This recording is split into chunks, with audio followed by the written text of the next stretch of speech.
Hi everyone, this is Purno. Welcome back to my channel. मैं इस video पे मेरा क्वांट स्ट्रैटेजी बताने जा रहा हूँ। मैक्सिमम स्टूडेंट का क्वांट पे बहुत दिक्कत होता है, लेकिन अगर क्वांट को ठीक से प्रैक्टिस किया जाए तो क्वांट पे दिक्कत नहीं होगा। मैंने जिस तरह से क्वांट को प्रैक्टिस किया था उसका लिस्ट मैंने आपको शो करने जा रहा हूँ। आप वीडियो को एंड तक देखिए, आपको बहुत ही हेल्पफुल होगा। और अगर आप भी ऐसे क्वांट को प्रैक्टिस करोगे तो आपका क्वांट जल्दी इम्प्रूव हो जाएगा और क्वांट में अच्छा खासा मार्क्स भी मिलेगा आपको। चलिए फिर देखते हैं मेरा स्ट्रैटेजी क्या था क्वांट पे। मैं स्ट्रैटेजी के साथ साथ आपको सोर्स भी बताऊंगा। पहले आपको सिलेबस को ख़त्म करना पड़ेगा। आप फटाफट सिलेबस को ख़त्म कीजिए। फिर आपको चैप्टर वाइज प्रैक्टिस करना पड़ेगा और उसके बाद मिसलेनियस क्वेश्चन को प्रैक्टिस करना पड़ेगा। फिर लास्ट पे आपको मॉक टेस्ट देना पड़ेगा, फुल मॉक टेस्ट, और फुल मॉक को आपको अच्छे से एनालिसिस करना पड़ेगा। आइए देखते हैं सिलेबस को कैसे ख़त्म करें। देखिए, मेरा जो मानना है क्वांट का बेसिक है सिंप्लीफिकेशन। आपको सिंप्लीफिकेशन में बहुत फास्ट बनना पड़ेगा। अगर आप सिंप्लीफिकेशन में फास्ट बन जाओ तो आपको एरिथमेटिक पे भी कोई दिक्कत नहीं होगा और डीआई में भी कोई दिक्कत नहीं होगा। मैंने 35 तक टेबल याद किया था और 50 तक स्क्वायर रूट याद किया था। हालांकि मैंने स्क्वायर निकलने का और स्क्वायर रूट निकलने का वो जो शॉर्ट ट्रिक है सब कुछ मैंने सीख लिया था, लेकिन फास्ट कैलकुलेशन के लिए मैंने 50 तक याद किया था और बहुत सारे परसेंटेज वैल्यू भी मैंने याद किया था। लेकिन इसके जो चार्ट मेरे पास हैं, ये चार्ट मैं आपको शेयर कर दूंगा। फिर आते हैं, अगर आप जब सिलेबस ख़त्म कर रहे हो, आप किसी टीचर से पढ़ रहे हो, वो ऑफलाइन हो और ऑनलाइन हो, कोई दिक्कत नहीं। आपको शॉर्ट टिक को अच्छे से नोट करना पड़ेगा। मान लीजिए आप किसी भी चैप्टर पढ़ रहे हो तो वो चैप्टर में जो शॉर्ट टिक है वो शॉर्ट टिक आपको ठीक से नोट करना पड़ेगा और जो इम्पोर्टेंट मेथड है वो सारे इम्पोर्टेंट मेथड आपको नोट करना पड़ेगा। जब मैंने सिलेबस ख़त्म कर रहा था तो मैंने एस क्वांट बुक से प्रैक्टिस कर रहा था। ये आड्डा 247 का बुक है। यहाँ पर आपको 3 तरह का सवाल देखने को मिलेगा। मतलब मान लीजिए आप प्रॉफिट एंड लॉस चैप्टर कर रहे हैं तो आपको यहाँ पर 3 तरह के सवाल देखने को मिलेगा, इजी, मॉडरेट और डिफ़िकल्ट। तो डिफ़िकल्ट लेवल जो सवाल है उसको आप मेन से कंपेयर कर सकते हैं। आप चाहे तो इजी और मॉडरेट सवाल कर सकते हो, लेकिन मैंने इजी, मॉडरेट, डिफ़िकल्ट तीनों की तीनों सवाल मैंने करता था। फिर उसके बाद आते हैं, आप मान लीजिए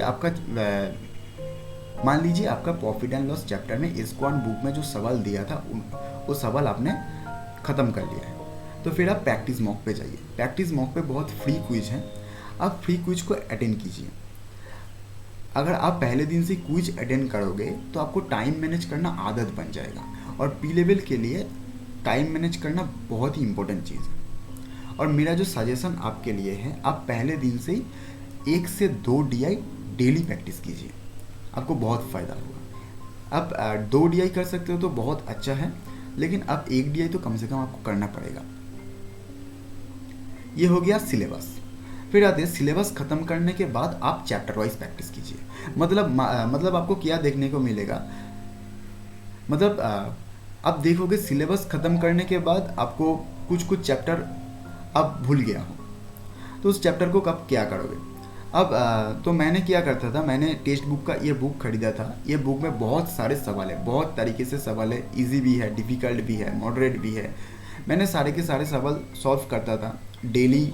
जो चैप्टर मैंने भूल गया था, मान लीजिए मैंने 3 चैप्टर मुझे ठीक से याद नहीं आ रहा है, तो उस 3 चैप्टर से मैंने डेली 10 क्वेश्चन डेली प्रैक्टिस करता था। तो ऐसे मैंने जो चैप्टर भूल गया था उस चैप्टर को याद कर लिया।